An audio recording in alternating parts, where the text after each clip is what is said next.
Well, welcome one, welcome all back to the channel, and we're going to continue our look at the Transformers Power of the Primes Titan Class Predaking today. And in a way, do a little bit of an addendum to a series that I did earlier the year called Considering Predaking in 2018, where I looked at the Unique Toys Warlord and the Jinbao oversized KO of Feral Rex. Well, actually, I looked at Nero Rex. Same difference except for the color, but we did discuss the accurate colors. Nevertheless, today we're going to focus on this guy. Get out of the way for this bird of prey. It's Divebomb in the latest GotBot True review.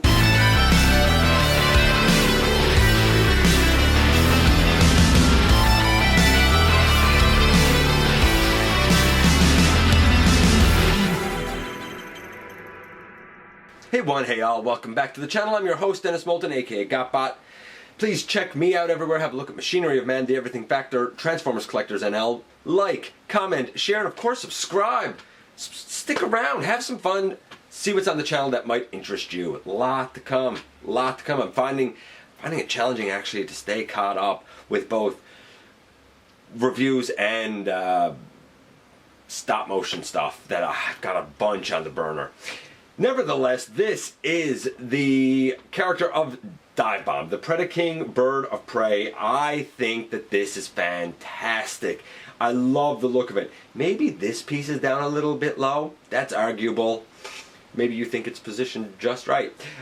But overall, I think he looks great. He works great. And I have a kind of a soft spot for the character Divebomb. I always thought he was so cool. Personally, I think I might have left the stickers off because with them off you have black wings and the orange here. If the orange went all the way out, it would be very animation accurate. As it is, it's pretty toy accurate. Not perfect, but pretty darn close. Anyway, enough of me babbling on about him. Let's head over to the table and take a closer look at him. And so onward we march here with the Predacon known as Divebomb. And as with the other sets I looked at, this is the character that I started off with. One of the arms. And I think maybe I started off with them because I really like this guy. I just like the character. I think it's a fantastic character. Before we go on here, I just want to give a little shout out to Seiko's Playhouse. You know, they've been a supporter, and I think they're a fairly new channel. I love that dog, by the way. They do toy reviews and unboxings and whatnot. Kind of a plethora of things, especially for younger kids. So I think that, you know, it's great when you see that too, but just kind of a shout out to them for something a little bit different. Anyway, on we go here with Divebomb, because that's where our attention is focused right now. This guy has the stickers on him. Here's the funny thing. Without the stickers on him, I think it's more animation accurate because this part of the wings is really all black.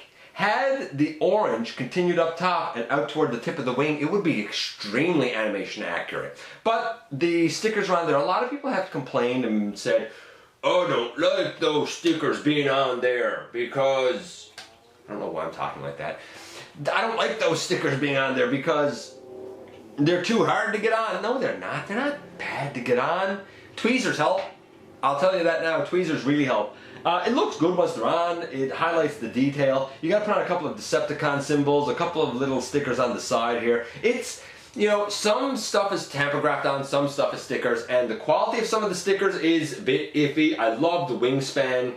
The quality specifically of these two stickers, which I'm not really sure if they're in the right place. While I find the instructions did a great job with sort of showing the placement of the stickers, those two are probably wrong because I really don't know where to put them. Really not sure.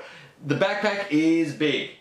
The backpack is a huge nod, I think, to the third-party Feral Rex or the knockoff by Jinbao, for example.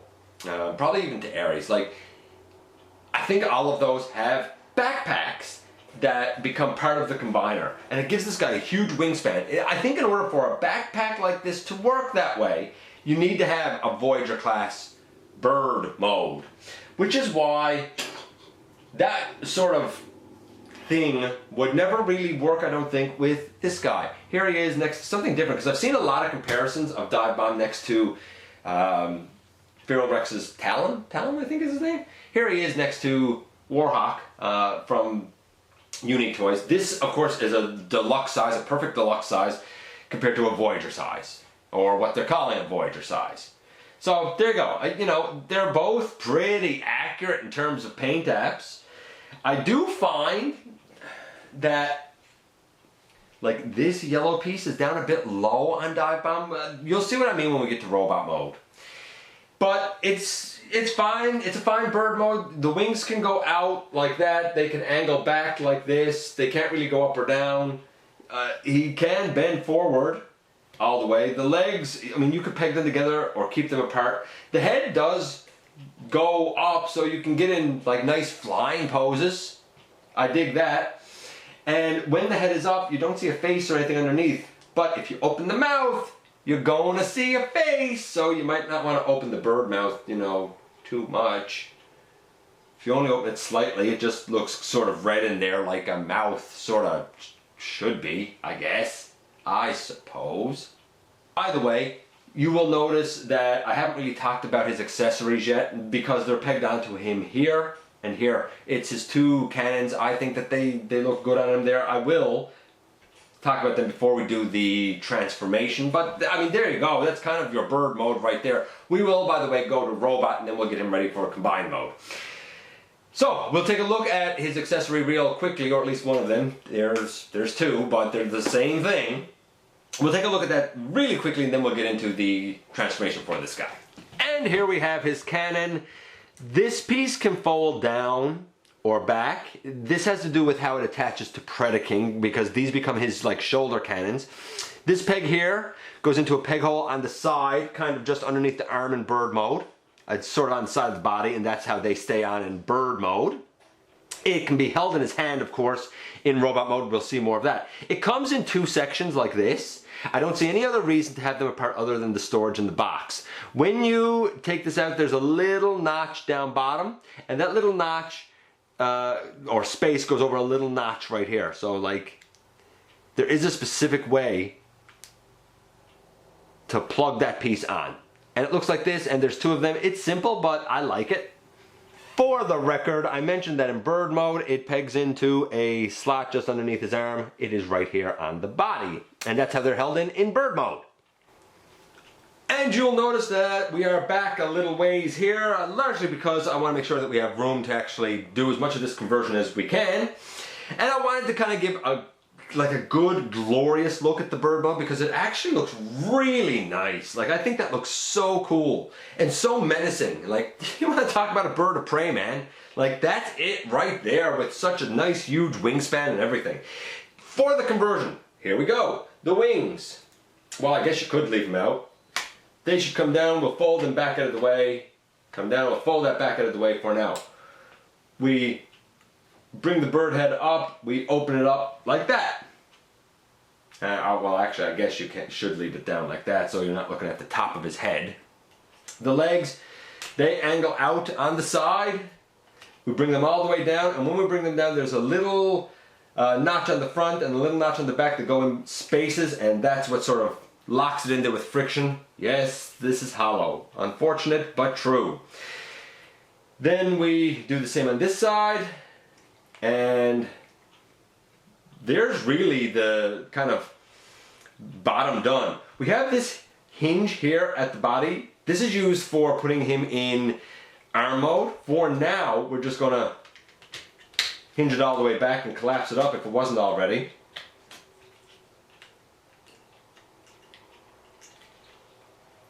And straighten out those legs and stand him up. And then the arms are very simple. They're kind of up in this rectangular cavity on the wing. We bring them out and we bring them down. We bring it out and we bring that down. And we flip out a hand. And we flip out a hand. And then we bring in his kind of blaster pieces. They can go in his hands. Right there. I wonder, I just noticed another spot up here, up right here. Can they? I don't think they can really peg in there. They might if you really fiddle it, but I don't particularly think that they can peg in there. Anyway, that being said, I just knocked them out, so that's great. They fit in his hands like that. And coming in a little bit closer, you can see just how nice he is. Now, paint apps. Well, as with the other ones, I feel like it's a bit unfair to measure the paint apps by the animation because the animation varied so much. For example, this yellow piece was sometimes on his chest, sometimes on his tummy. This yellow piece seems a little out of place here, like it's sort of not up high enough to be his chest, but not down low enough to be his tummy. It just seems slightly out of place to me. In the animation, he had a completely green face. Like I said, the yellow chest went from tummy to chest. He had gold sections, like these kind of pieces up by the head were gold. They're black here and they're black on the other versions. Even like kind of the shape around his head varied sometimes. Like I said, the sections by his head were gold. Sometimes they weren't. Sometimes weren't even there. It was rushed animation, man. So I've actually been comparing the other two, and I will do the same with this guy, to the toy accuracy. Now with both Warhawk, who I'll show him next to here,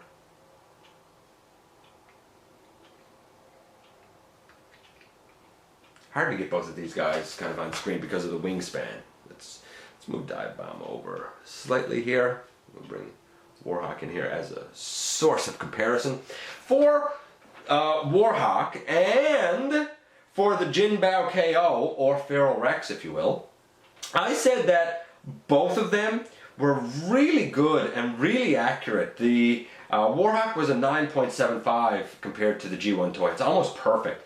And the Feral Rex or the KO was a 9.5, like still really close, really, really accurate. What about the official one here? Again, I mean, super duper accurate. We have the red waist, we have the orange on the arms and the legs. We have the orange, black, and gold, I mean, perfect on the wings. We have the gold down on the shins going all the way down, like his gold is up on the knees, but doesn't go quite all the way down.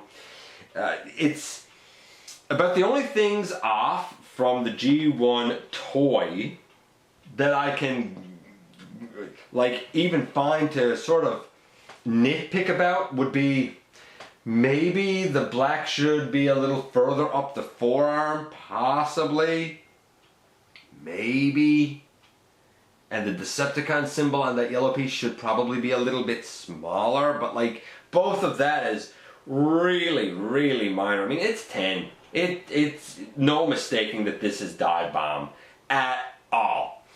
In terms of his size, well, we see him here next to a deluxe, but just for something that people are probably more familiar with, here he is next to the new Power of the Primes Wreck Guard. That's a modern day deluxe. I mean, a lot of people know this mold in one form or another. A lot of people know it as Combiner Wars Groove. So you can see that like this is significantly larger than a deluxe. And for the record, I looked at this Wreck Guard in episode 433, taking him out of it. Here he is next to a Voyager class, that being Elita 1. I mean, you could easily say Starscream. Like, okay, they're called Voyagers, but like I feel like this is bigger than a Voyager, or at the very least, it sort of, I'm going to say suffers the same sort of complaint that I had with Devastator. Like, as a figure unto itself, his proportions for the most part are fine, like it looks good, but next to like kind of the mainline like Power of the Primes, Combiner Wars, you know, Prime Wars Trilogy stuff, chunk stuff, it like the proportions look big, like the head looks too big and the arms and the hands, it just, his proportions look large. Here he is next to the Power of the Primes Leader class Optimal Optimus, who, I mean, is like off screen there a little bit. This guy is not as big as a leader class figure. By the way, I looked at everything to do with Optimal Optimus. I even done a table of contents because his review is long in episode 432.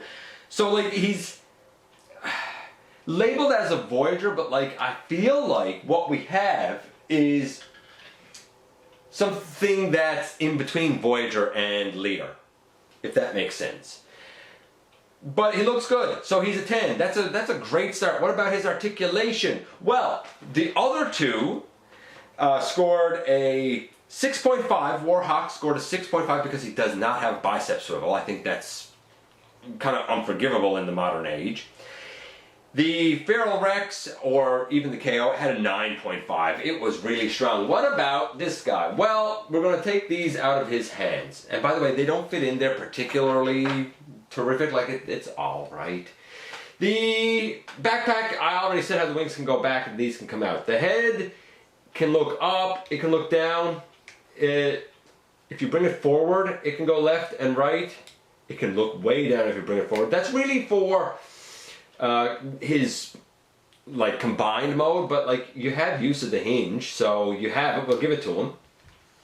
The arms, they can go well out to the side. We have like a super deep elbow bend because it's double hinged. We have a bicep swivel, or well, we have really a bit of a lower swivel, but I mean it works. We have, do we have a wrist swivel? No, but we have wrists that can like angle in. The arms could go, oh, they can go all the way around. Look at that. Even with the backpack there, the arms can go all the way around. In terms of the waist, he has a waist. He has, because of this hinge, he has a like an ab crunch forward. Put that up. I wish that kind of secured in a little bit better. The legs, they can go out to the side. About that far. It's not perfect splits, but it's not bad. The legs can go forward that far and only back that far because of the backpack. If you had the backpack off, it can go back further. Soft ratchet forward and back. We have a knee that has molding inside the knee, which I really like. We saw that with the NBK KO of Gravity Builder. I think that's such a nice touch. The knee to 90 degrees. We do have a thigh swivel that's built into the, I guess the like hip joint really. I think that that's very effective and nice. The toes, they can tilt forward. The heel can tilt. Do we actually have an ankle tilt? We do have an ankle tilt. Lovely. It's effective articulation. Everything feels good. Everything feels solid. I don't think I could want anything else for the guy. 10. I think it's great. I think it's great. Now we get to the last mode, which is going to be his combined mode. So far he's a 10 and a 10. We haven't scored his transformation yet. And we're not exactly going to until we get to that last mode, because it would sort of be unfair, but it's a solid figure. I'm not going to pretend in any way, shape, or form that it's not, because it really is. So, how do we sort of handle his combined mode? Well, we really need to begin by taking this guy apart into two halves. To be perfectly honest, it is easier than I thought it was going to be. Angle the wing back and angle the wing back just so it's simple. And then you just slide that piece down. It's not hard. It is not hard. We're going to lay that aside. We'll deal with the wing pack in a little bit, and we're going to focus a little bit more on this guy first. Now he's going to be an arm, and I did gripe in robot mode a little bit about I wish his waist had been better. There are little tabs here, they kind of go in right there, and if you push the sides, and like it does hold all right, but it doesn't take a lot to pull it out. Kind of give it a final squeeze up. Like, I think I was being a little maybe unfair to it because I don't think I quite had it in the right position. Like, it's holding all right there now, but it does not take much to move it. Anyway, that being said, robot mode is pretty solid. You might just have to like finagle this waist ever so slightly. My point is this: I do find that when we go into his limb mode, that the waist secures the best. So there you go. There's the irony of that. For the arms, we fold in the hands and we bend them up and bend them up and we face them forward and face them forward. So this is the double elbow hinge now, face forward. We untab the side of the body on both sides, there and there, and we bring this forward. I had this one bent up the wrong way. We bring this forward, and because I had those moved the wrong way, there. So in the end, what you have is the two sides of the body forward, and the elbow pieces are out, and the head goes closed up and pulled out over the arm sections. Whew. Okay, now we have the waist in here. You angle it down and you angle it forward, but I should not quite have closed these yet, which I think most people are going to do, because what we have is a little rectangular slot and a little rectangular slot there, a little rectangular tab and a little rectangular tab over here. So really the order it should be done in is bring up the waist, and when you first bring it up you have like two kind of, I guess, tabs on his tummy just under the yellow. They will go down into sections of what you just flipped out from his waist. And you know that that's all the way up when it tabs in. Then you close the arms in around this. And those other tabs slot onto the, I guess those other slots tab onto the waist. So that in the end the waist is in there securely and solidly. Then we can bring the head down. A lot of people I've seen have been tempted to do the arms first. In fact, I did them there first because I think that's what most people expect, regardless of what the instructions say. Take the legs and bring it up. Take the other leg and bring it up. Flip in the toes, flip in the toes. And bring the legs together. Once you have the legs together, which way do you turn them? Because obviously an arm does not face forward. Well, this whole shoulder piece, which is very similar to the PCO6 add-on section that kind of enhanced the arms of Devastator. I don't know if like there's a nod to that here, probably. You have screw holes here. Now you can turn the arm this way, and it will be his left arm, just like it was on the original figure. But if you do that, then these screw holes are out front, and they are what you use to put the cannons over the shoulder of Predaking. Which means if they're out front, either the cannons are going to be facing out kind of off his chest, or they'll be facing back over his shoulder the wrong way. So, because they're only on one side, really what you need to do, or what you're supposed to do, is turn him this way. Now he becomes the right arm, which is more reversed of what he should be, but there's no holes here to accommodate his kind of over-the-shoulder Predaking cannon. It's a fine arm. It's fine. It's on this side. Big deal. So what? I think it's a fine arm, but that's not the only part of this guy that combines. No, we still have the wing pack. So what do we do with this? Good question. We pick it up and we angle the wings however you want right now, because it's not going to make a whole lot of a difference. And we bend down the, I guess, the middle body section. If you're not sure about how to bend it down, use the Decepticon symbol as your guide. Take it by the sides, rotate it up. There you go. Wonderful. Turn the tail feather, because this will be kind of the center of the pelvis section of Predaking. And for now, you can just sort of leave these wings as is. Naturally, we will open these out when Predaking time comes for all of this to go attached. And this attaches pretty securely, but that's not all we have to do. We have one last section. A lot of people say, okay, fine, this is the body, that's awfully skinny, and it is, but you're supposed to reach in and open out these two sections. We have a rectangular peg that goes into a little rectangular slot over here, and same on this side. And that's the body of Predaking. Yes, it's hollow, but we will sort of try and fill that in when combined mode comes. That being said, I think that this is one of the strongest uses of the backpack that I have ever seen, because it's not just a whole backpack of wings that goes attached, or in the case of Feral Rex, potentially an entire figure that goes attached, but it's like a core of the body. It's the section that in Devastator was taken up with Long Haul. For Predaking, it's taken up with the backpack. I think it's sort of genius, to be honest with you. So, what we end up with is this, which in and of itself is an arm, the lower body, and the wing pack of Predaking. I think that's impressive for only looking at one figure. The transformation is easy. Easy. It's easily a 9.5. This guy is probably a 9.75. I mean, overall, the kind of Warlord iteration of Divebomb was a 9. It's pretty good. It had its imperfections.